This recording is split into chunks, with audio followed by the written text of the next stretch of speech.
又過這少年人烏白變啊！這連鎖的素食店素食郎有網友鋪影片，講這個員工穿制服拍入去時尚大內面，底下變高人，網絡頂頭引起真儕批評，認為講這食安會出問題。那店家也發出聲明來回釋咧，強調這是晚半的時尚設備，唔是出產的系統，而且攏有進行全面的消毒。那台北市衛生局去稽查了後，發現講這食品作業場地有一寡衛生的欠點，要求因限期改善。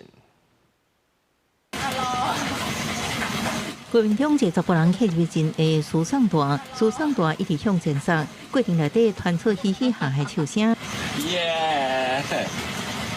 看到鏡頭10個人個雙手比耶，一直到時尚大上尾，因為上過夜愛靠其他同事後來才離開。這段影片上傳到個人社群限時動態了後，畫面被轉傳到網絡，引起網友強烈質疑，這種行為不可取，甚至質疑食品安全。他在裡面玩，然後也會有一些危險性的狀況產生。如果是送食物的話，那可能就真的要，就是會擔心食安問題。影片一直在網絡滾價，業者回釋的聲明回應員工在關店清潔作業期間禁止餐盤回收鏈拍影片，餐盤回收鏈甲供應餐點專用鏈是無共款的作業系統，無直接接觸，已經針對相關設備進行清潔消毒甲衛生確認。台北市衛生局去檢查了，發現食品作業場所有冰箱實在無合理，塗骹無清氣等衛生問題，已經要求限期改善。